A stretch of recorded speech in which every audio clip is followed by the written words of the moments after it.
Hi, and welcome today. Well, tonight, really, I'm going to be doing a bit of sketching, and I've picked out a reference photo which I actually thought was a little bit boring, but I'm going to show you just how I turn it into something that I think is a little more interesting and put my own kind of artistic flair on it. And I think this is a really important thing to know how to do,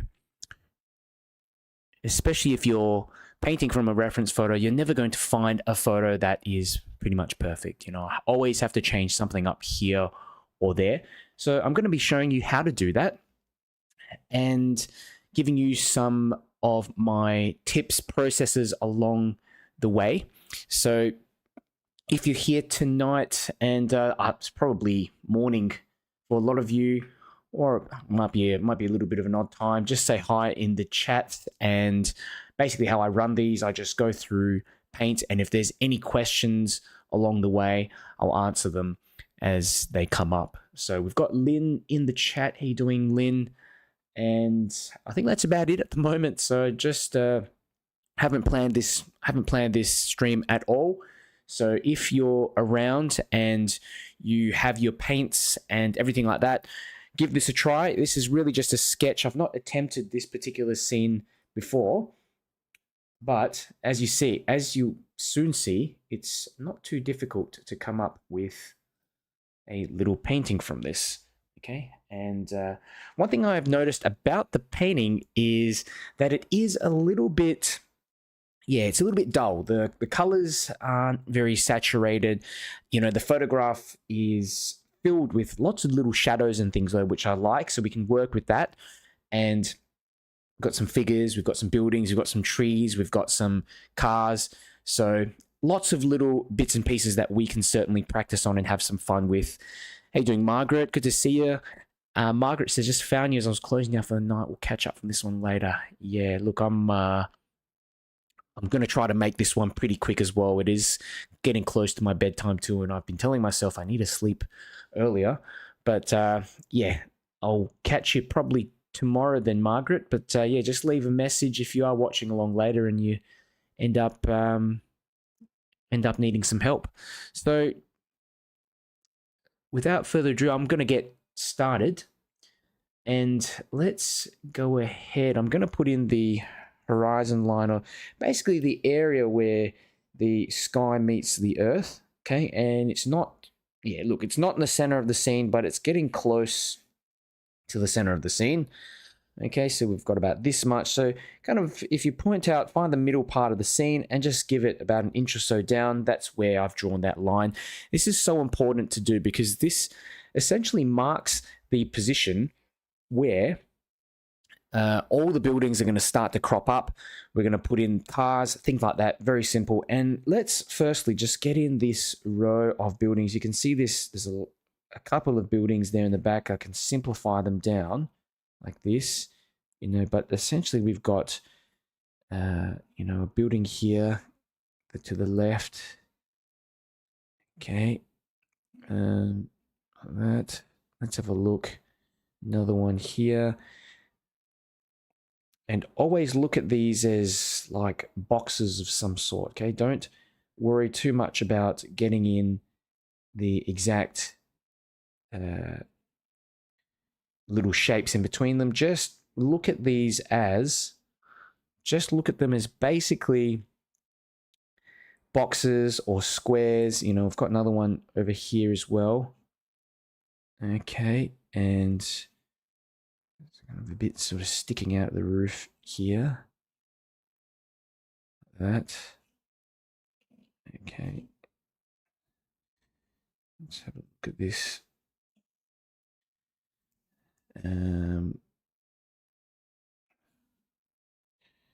Got this kind of larger face of this building as well. I'm just going to put that in to that side, and you've got a little bit of this, whatchamacallit, top part of that roof. Lynn's asking, are you using a pen or pencil to draw? I'm using a pencil, so just a real basic mechanical pencil. Okay, hope you can see. Let me know how the video and the audio is for everyone. I can see a little preview of the stream up in the corner of my screen, but it's, yeah, looks like I can see most of what's going on. But yeah, if you are having troubles, just let me know. All right, here's another one here, and we notice that this one kind of is smaller. The second building is a little bit smaller. Okay, and I'm really loosely basing this on the reference photo. I mean, I don't even know exactly what I've done here. I feel like this needs to be tidied up a little bit even, but you know, I don't want to spend too much time on the sketch and fussing around with it. This is an indication of a tree I've just put on the right hand side. Okay, and you can see also that there is a pathway coming all the way down to the front of the scene there, a little pathway. And of course, there's this pathway that just reaches out to the right there. Okay, this is where we can extend out some of these buildings a touch as well, like that. Okay, good.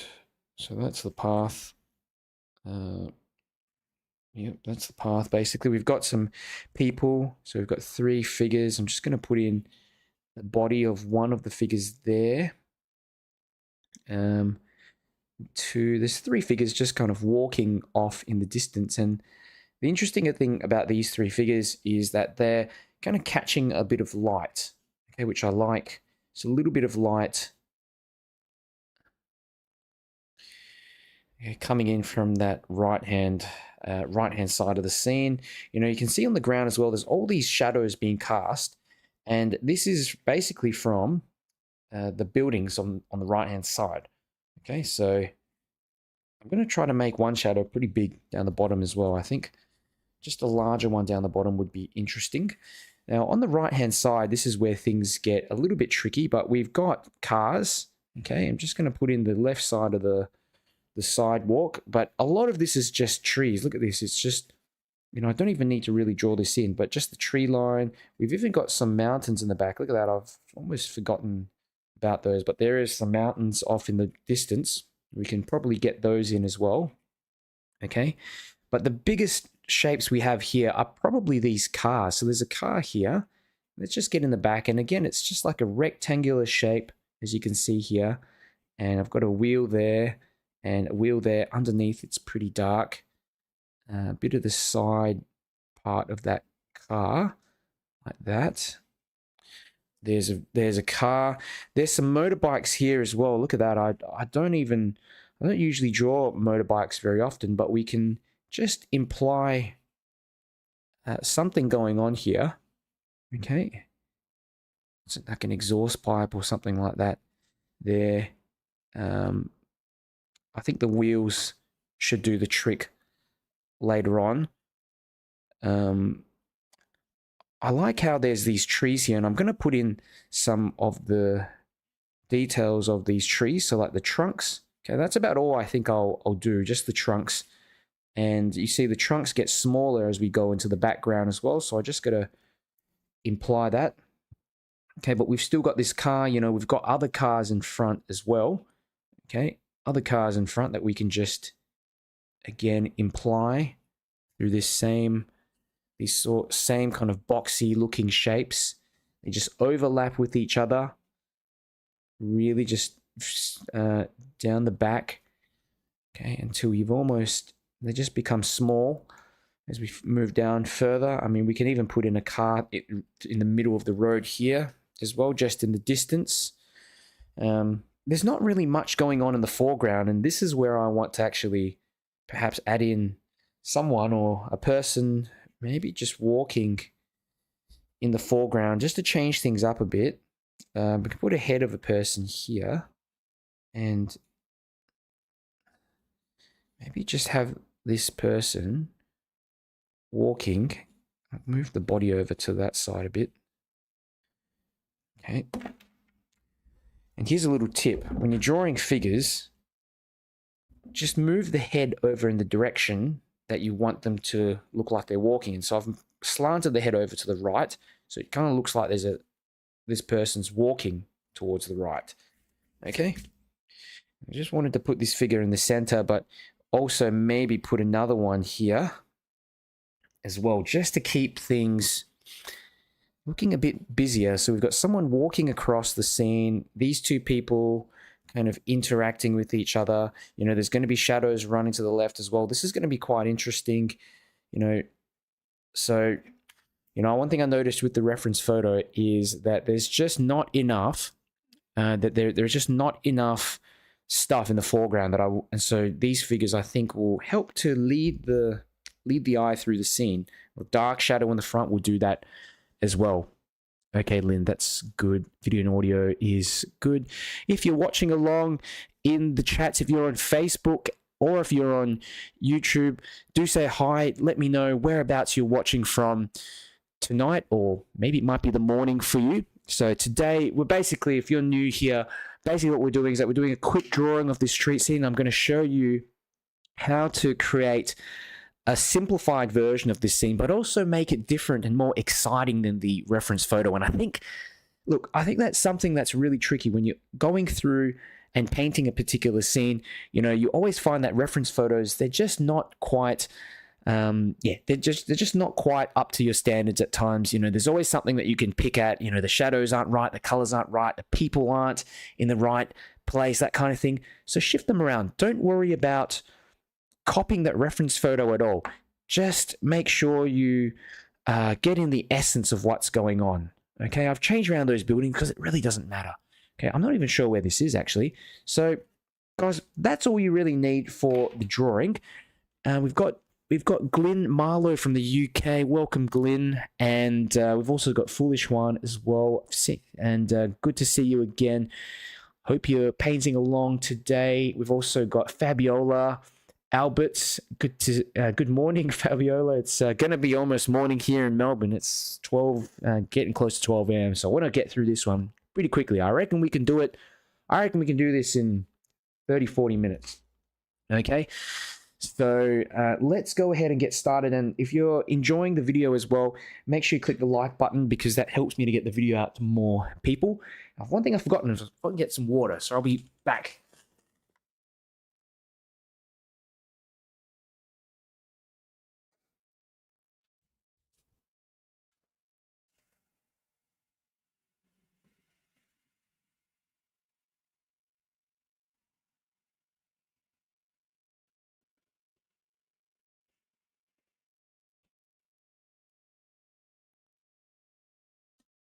And here we go, tub of water.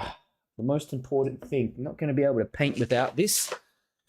Alrighty, so let's get cracking now. I'm going to pick up a medium-sized mop brush.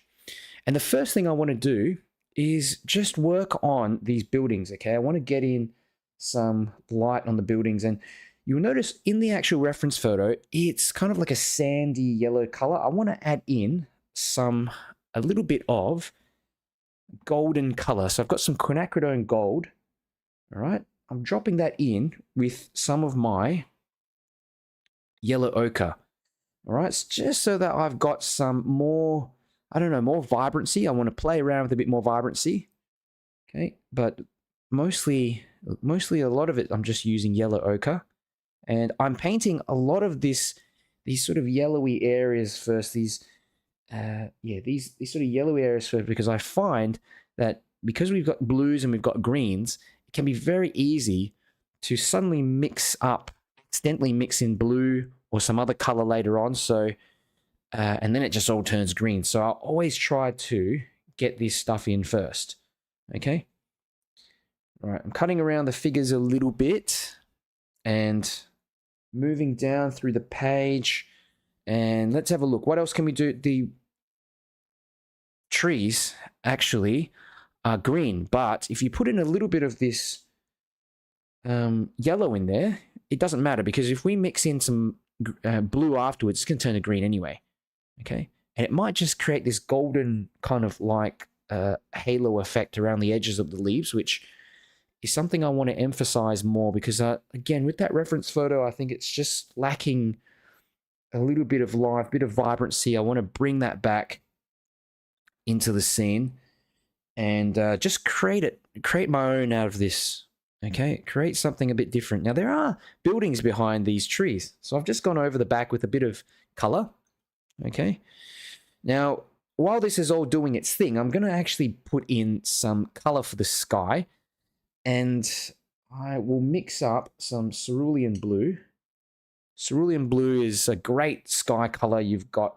As long as you really dilute it down, yeah, just drop that straight into the sky. You know, ultramarine blue is a little bit darker, but you can also use ultramarine and dilute it down a bit too.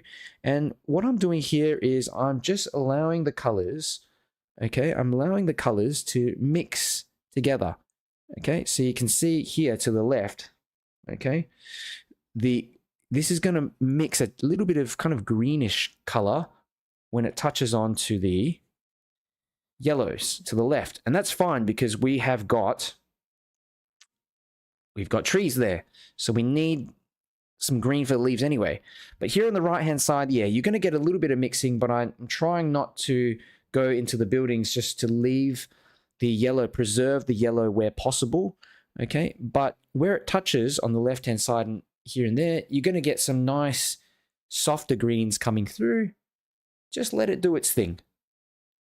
Okay, so that's it. We've got a bit of that blue coming down the back, blending into the trees, and that's going to create some green. Now let's move further down into the scene, and we want to add some light on the ground. I want to keep this nice and light as well on the ground, but hopefully just cool this down a little bit. I've got some Payne's Gray. Let's try this. It's just a bit of Payne's Gray. Basic neutral tint works as well.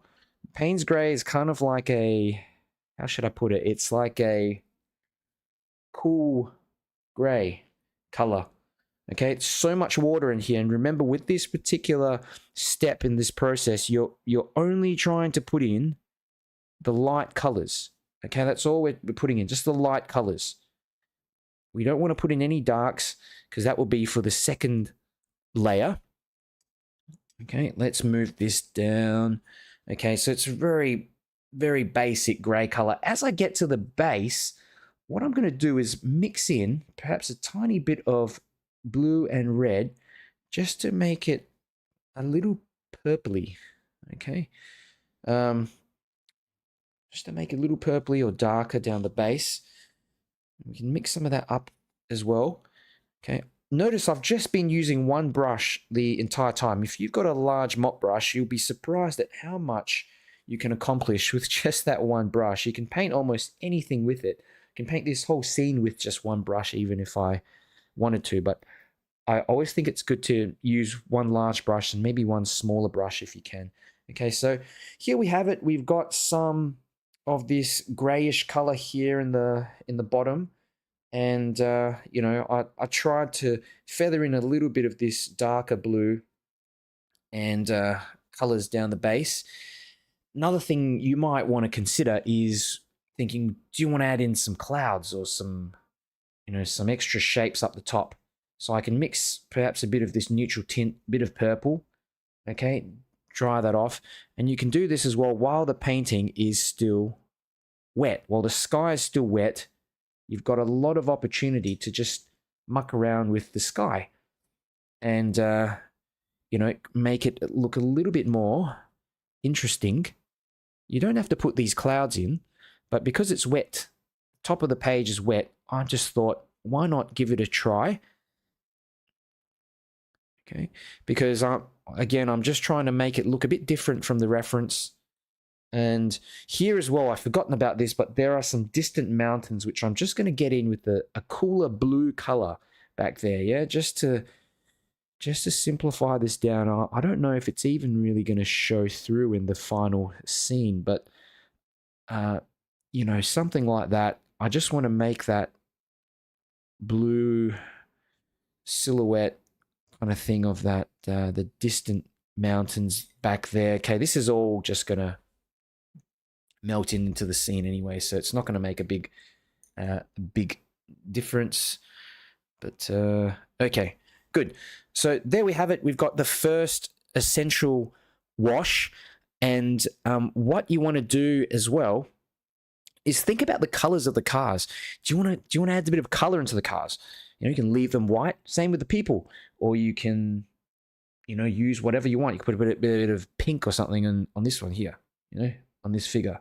So remember, dilute your paint down. Use really, really, really diluted levels of paint so that we don't have, we don't have any harsh, darker paints, darker washes in here. Okay, the concentration maximum you should be using in all of this paint right now, this first step is 5 to maybe 20% max. Okay, right, let's continue on. Lynn's asking, what size of paper am I using? I am using A5 size paper. So for the Americans out there, that is 11 by 7 or so inches. Okay, smaller. I work smaller, especially in these scenes. Okay, you can see my hands there. Makes it faster. And that's also a little hack you should know of, because if you get a bit intimidated by a blank canvas, it's certainly less intimidating to paint on a smaller sheet of paper. It's much quicker as well. Alrighty, so we've also got Cation from Germany, watching from Germany. Always happy with your tutorials. Thank you so much for your kind words. And, I love running these and just getting some feedback from you guys as well. So, thank you so much for coming along. We've got quite a few people on Facebook now, close to about 20 people. If you're watching along, let me know in the chats how you're doing and whereabouts you're watching from as well. It's always fun to hear people from all, watching from all different parts of the world, places I haven't even heard of before in some cases. So what we're doing here, again, we're just putting in some basic colors for the figures, shirts, that kind of thing. There's that one there. I might pick up another bit of blue, another type of blue, and put that in for this one here. Okay. Don't worry about some of the white that you leave on the page as well. Okay. This car, let's put in a bit of yellow for that car. Maybe you've got a bit of blue for this one here. And I always like to leave the windscreens lighter as well. Just helps to create a bit of, contrast. Okay, so I think that's all good. Let's give this a quick dry with the hair dryer.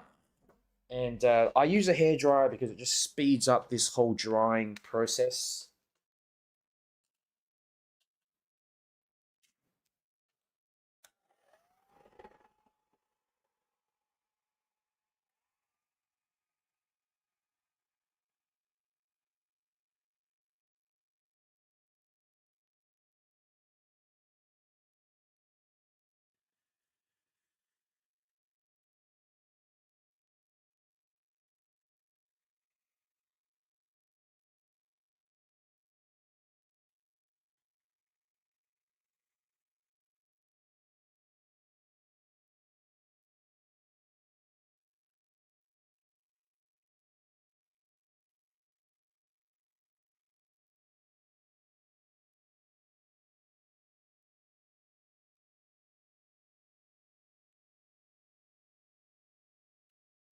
Okay, first step is done. And, this first step, as some of you maybe watched along for some of my previous sessions, is the most important step. You have to get this right.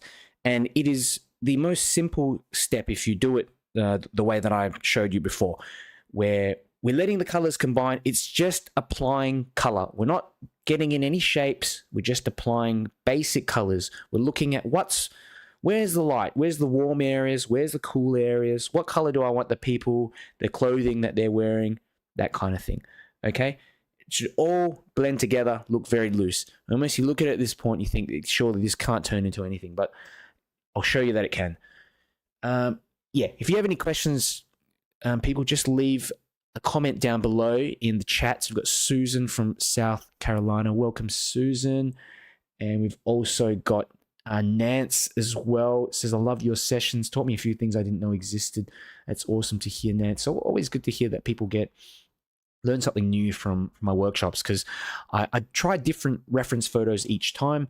But, you know, if there are particular topics that I don't cover or don't go into much detail, just feel free to ask a question. You know, I don't know what you don't know at times, so it really helps. Any kind of feedback is good feedback. And Christina says, watching from New Jersey while getting ready for work. Good on you, Christina. And alrighty, Lynn's asking, do you stretch your paper before using? No, never stretch my paper. I just tape the thing down. It's all good. And a lot of people worry that, oh, you know, if I don't stretch the paper, it's going to warp, it's going to go all funny.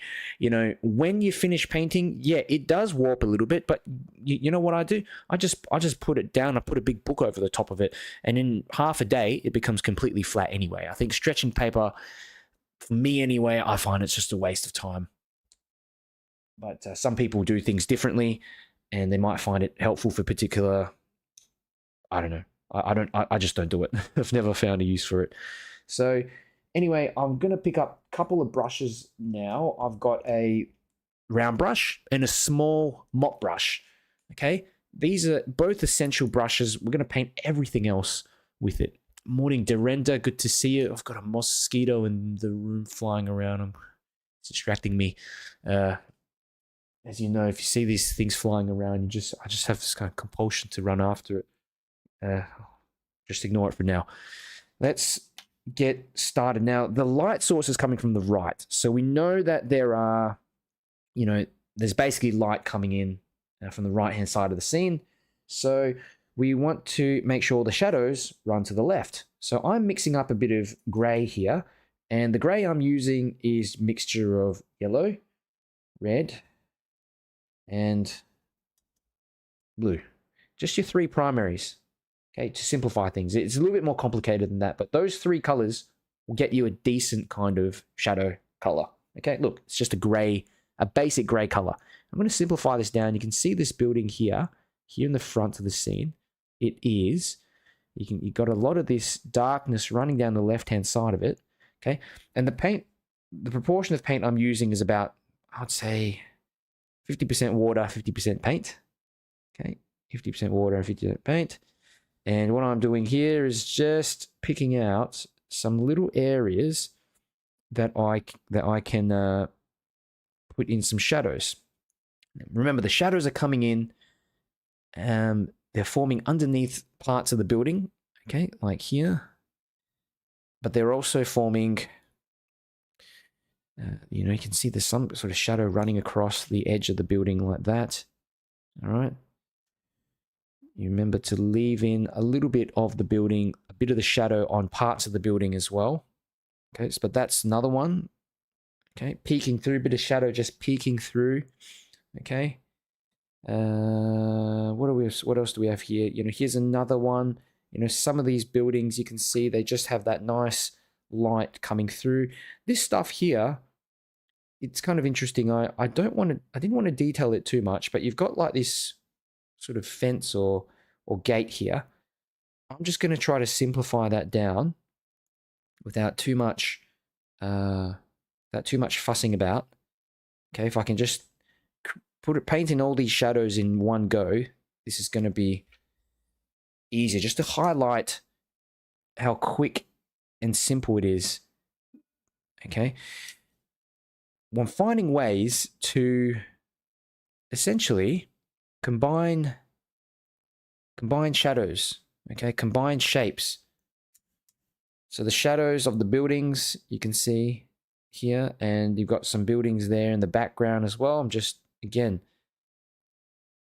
making it up, a building there in the back. All right. What else do we have? We've also got some like trees and things like that on the right-hand side. And I'm cutting around these figures with just this grayish color. I'm going to mix up a bit of purple as well, a bit of blue, a bit of red in there. Oops. Bit of blue, bit of red. Coming down further, you can see some of the shadows are also a little bit darker, so I'm just dropping in a bit of darker paint here and there. Okay. Maybe larger brush stroke here. And you can see here on the ground that there are some shadows forming already. The footpath has a little something like that. Okay. The bottom of the buildings here. All right, just make sure you place the bottom of the buildings like that.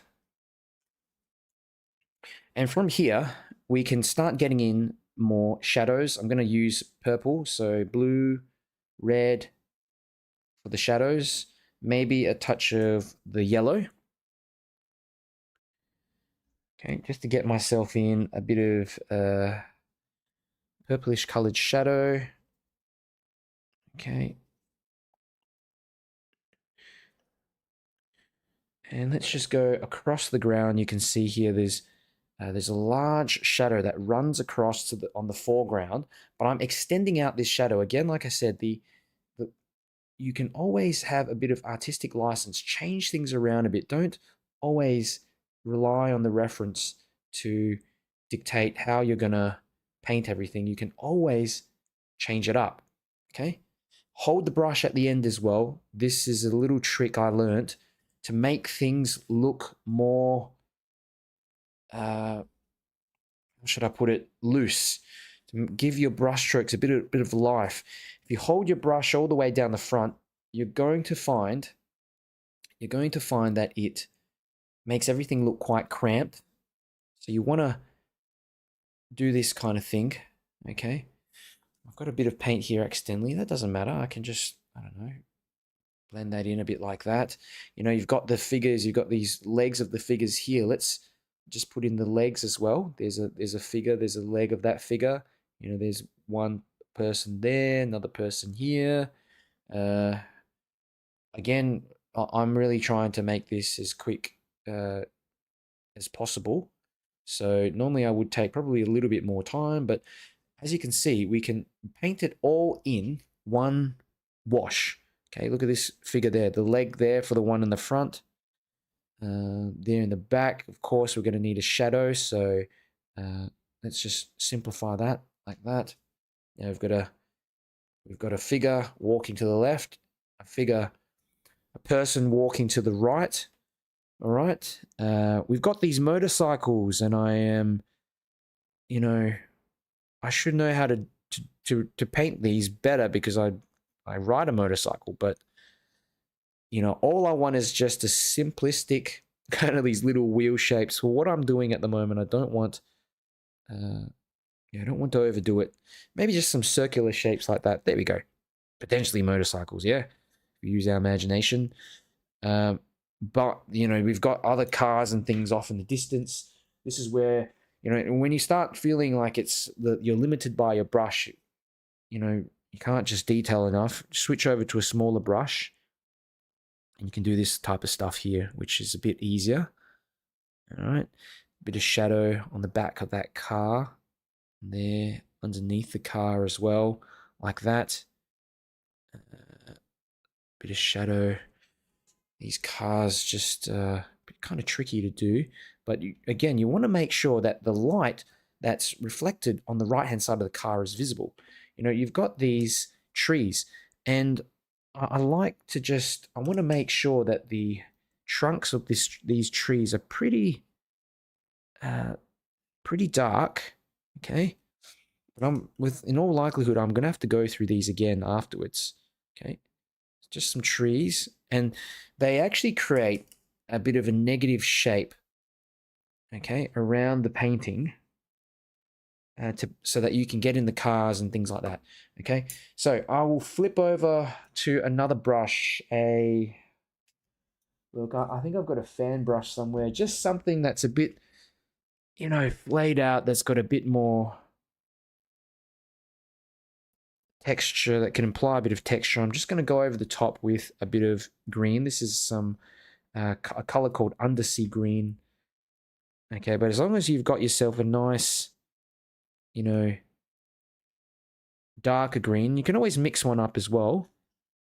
You can just imply these leaves quite easily like this. Lots of water, by the way, lots and lots of water. Okay, I'm thinking, how can I paint this? In my head, I always think, how can I paint these with as few brush strokes as possible? If I'm aiming for a nice, loose sort of painting, you don't need all too much going on in here. All right. This probably can be subdued down a bit in the background. All right. Good. Back to that other brush that I had. More darker brown color. Brown and neutral tint just mixed together. And I'm just going to detail these branches and things a bit more in here. All right, just while I have an opportunity to do this, while everything is still wet, okay, I can make this like a car as well. Maybe that could be a car in the background, like just through here. Okay, let's put a bit of paint behind like that. This can be a car just behind that figure. Okay.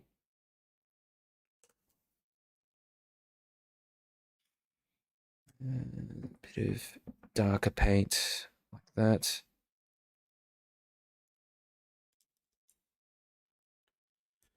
All right. Now, one thing I've forgotten to do is add in some other shadows where these buildings are casting some shadows to the left. So again, just dilute down a bit of that gray that I have left on my palette.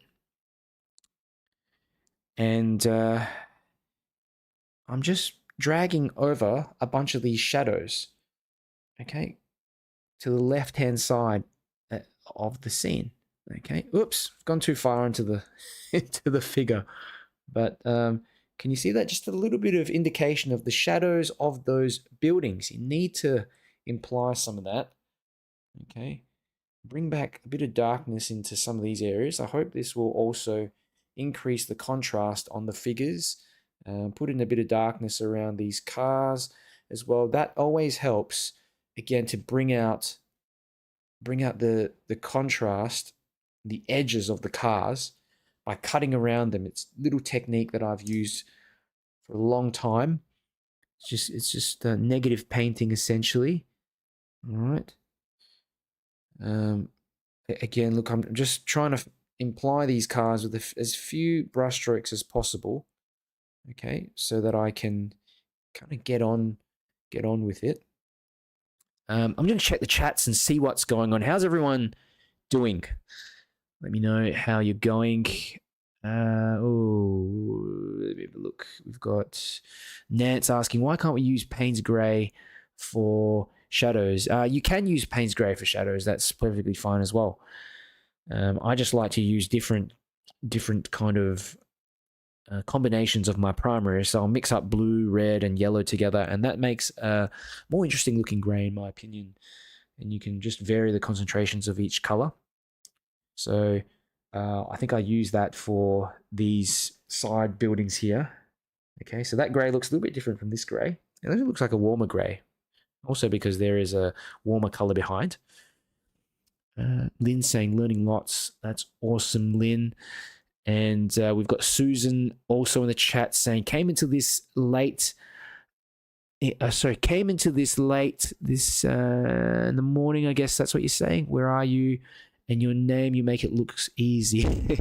Oh, I probably should have introduced myself at the start of this. So my name is Darren Yu. I'm an artist, watercolor artist from Melbourne in Australia, Victoria. I live in Melbourne. And basically I started this little community of maybe 10 people initially who were just friends painting along with me, Watercolor Mentor, and now it's turned into like a much larger community. So I basically run these workshops live. Today I'm doing just a sketching workshop to show you how to simplify a quick little street scene like this. Okay, so as you can see, we've painted everything in two main layers. First layer is all the lighter colors. And this here is the second layer, which is all the darker colors, essentially, all the shadows, trees, all that kind of stuff, okay? So, and it's definitely a lot looser and than how I paint usually, okay? But it's also to show you that it is possible to paint something like this quite quickly if you use that. If you use this step, and once you have a process, or using the process I'm using, you'll find that you have a lot more confidence to just go straight in and paint. Okay, that's a biggest probably issue with a lot of beginners, is that you just don't have a process and you're winging it. You don't know which things to paint first. You're just giving it a try, and you end up frustrated.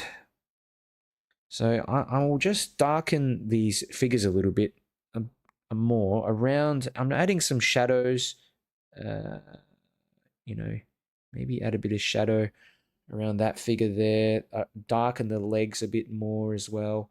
I want to preserve, if I can, preserve the light that I see on some of these figures. Okay, so if I can leave a bit here and there, this will be interesting. Just another thing you can do, you can say, okay, this person's got a bag. Just put in a bag or something like that there. This person could be wearing a suit. I'm just going to experiment around. Maybe this person's wearing a suit or something. Oh, I stuffed it. Maybe not. Okay, could be wearing a suit or something. Okay, just leave a bit of that blue there on the head. Maybe have an arm coming out this way. He's on the way somewhere to, who knows what. Honestly, it looks a bit like a ninja or something.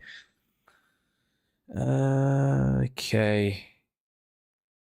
Bit of hair on some of these figures. Just a tiny bit of, just a dash of darker color in areas. And what I'm doing here is I'm putting in the final kind of darkest values in the scene. So we're picking up really dark colors, and I'm using this to define some shapes. All right, define some shapes. You can see it, on the car. Underneath the car, there's bits of darkness. The wheels, for instance. You see some of it on this darker car there in the back, coming down into the feet of these figures. Okay, I'm just thinking, do I have to? I'm tempted to redo some of these shadows in the ground, but I think it actually looks nice as it is, and I do have a tendency to overwork things if I'm not careful. Okay, so you can see there's a little bit of light on those figures, but I will put in a very light wash of color running down the sides of the shirts and things like that. Maybe like here, like in this reference there. This one here is kind of almost in the dark there. And this lady here to the left doesn't even look like a lady anymore, but yeah, I'll leave that bit of lighter color there as well, so that it looks like there's a bit of glowing light, through this scene where we've got these figures standing around. Okay, so it's not all just darkness. Okay, you've got a bit of light just peeking through there. Sometimes I like to just add in a bit of red or something for the faces to mark out where the figures are. You can use all kinds of skin tones, whatever you want in here. I'm just using pink for the ease of it. Quick, just like that. Oh, this person's face looks too much. Hand, maybe a hand here or something like that. Okay, letting it all just mix in and do its thing. Looking up into the background as well, I've noticed, these trees and stuff, why not just darken off additional areas, and create a bit of extra contrast. You'll find that as you paint watercolors, that when they dry, they end up drying a little bit lighter than you anticipate. So at times you kind of have to just do this, and often paint it a little bit darker than how you anticipate it to turn out. Real basic, as you can see here. Now I'm going to give it a quick dry, and we'll go in with a final little finishing touches of everything.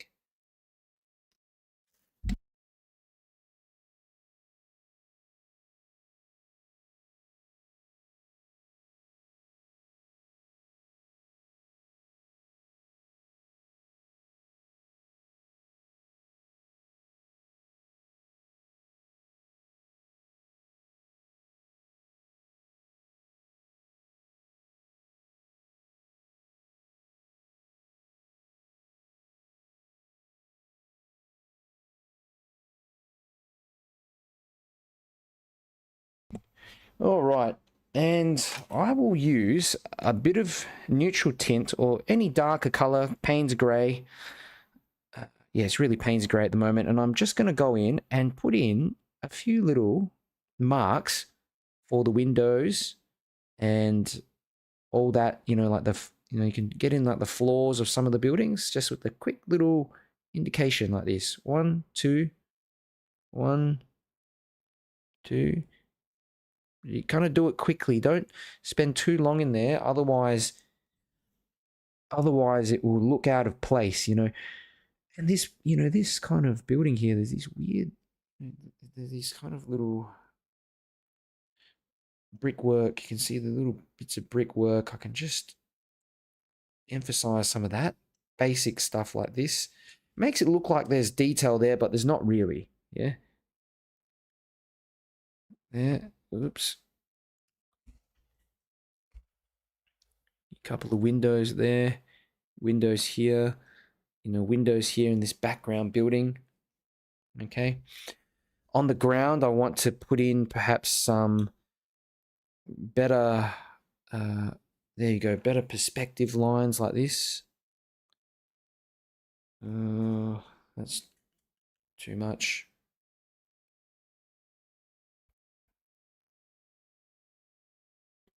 Little perspective lines. Sometimes some bits of dirt, whatever interest there. Okay. Not bad. Let's have a look. A tiny bit of white gouache I'm going to just use now to bring back some highlights on the figures. And I think we'll call it a day for a very simple street scene. As you can see now, I've changed things up. I always find ways to make it more interesting. A little bit of white gouache just allows me to get in some tiny little highlights. Okay, it's opaque watercolor. So let's try here first on the side of the head there, and maybe the shoulder here. Back here, the head of this figure, and the shoulder there, like that. It just brings a little bit of light back into the scene, especially for some of these figures out in the background like that. Yeah, I don't want to overdo it though. All right, good. The cars as well. Look, I've lost out some of that crispness of the cars and the lights. So I can just bring some of that back quickly. It does, you know, you've got to be careful, otherwise it starts looking too overworked. I might mix in a bit of yellow into the gouache to give it a bit more of a golden look in some areas. But careful not to use too much of it as well. Okay, just a simple little bit of it, you know, near the top of buildings and things like that. Anywhere that you think you've lost out on some of the light, or you want to emphasize a bit more of that light, it's a great place, great way to do it. Okay. All right. Pretty simple street scene for today, and we are pretty much done. Let's remove the tape and see what this looks like. So we've kept this one. I've actually kept this one to about 1 hour, which is good, just under an hour. And you won't believe how many of these little sketches I do. But it really helps if you are looking to improve your watercolor techniques and just gain more confidence. You've got to do tons of these little sketches. It may not look like finished paintings, but in the process, you know, paint hundreds, thousands of figures, buildings. You know, you get used to mixing paints around. You get used to changing a scene around as well, altering it and changing the composition to something that you prefer. Okay, so that's pretty much it for today. If you like the video, again, do me a big favor and click the like button on the video, and also share this with a friend that might find it helpful. It really does me a big favor to get the video out to more people. It doesn't cost you a cent as well. So I'm going to just hang around. If there are any final questions, just let me know down below in the chats, and any feedback on today's session as well would be great. Yeah, so the main takeaways here is, again, the 3 steps. The first step, painting all the lighter colors. Second step, the darker colors, and then you've got the final finishing touches. But be adventurous and try new things. There were no figures here in the foreground, but I think they actually make the scene look a little bit more interesting. If I just left the figures there in the background, I think this center part would be a bit empty. I could have gone maybe I could have gone less with the figures, maybe just done one figure in the corner and left the center empty as well. These buildings really simplified them a great deal. Okay, simplified them a great deal, and they look like buildings. Really quick impression of them, as you can see the light coming in from the right hand side, and with the light coming in from the right hand side, this large shadow. So blending in and getting all the darker shadows and stuff all in one go. Normally, if I was doing this in a less time constraint environment, restrictive environment, I would spend a bit more time doing this. Okay, the more time you spend on each section, the better it will look, the more accurate it will look. But sometimes, though, I find that if I do fuss around too much in a certain area, it actually is counterproductive and it looks worse. So I always think to myself, how can I paint something accurately but with fewer brush strokes? I think that's really going to be a game changer for you if you can I guess simplify that down for yourself.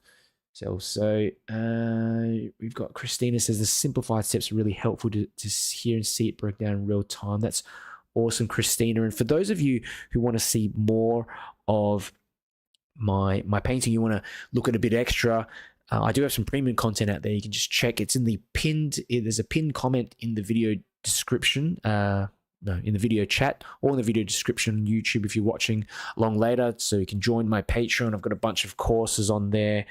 Also have a large 70 course program as well that you can go ahead and check out.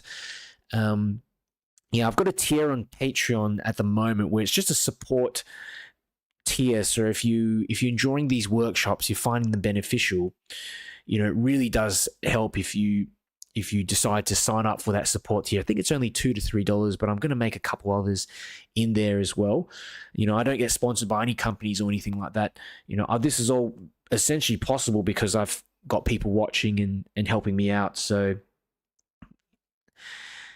anyway, this is I hope today was helpful. I think a lot of you had some fun today, and Glyn says thanks for that, most enjoyable. Robin says just came in but will watch the replay. Great picture, thanks Robin.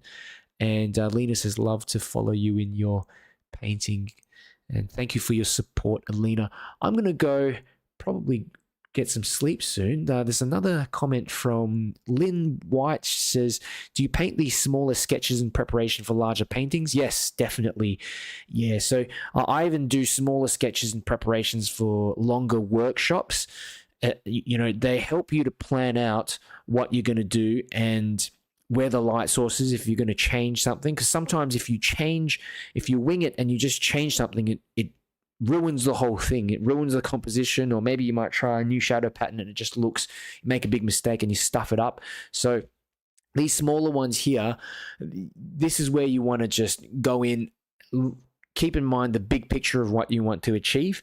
And when it comes down to a larger, more accomplished, accomplished painting, just slow it down a little bit. I got that hairdryer in there and I went pretty quick. Normally when I paint, if I paint a bit slow, I don't even need to use the hairdryer.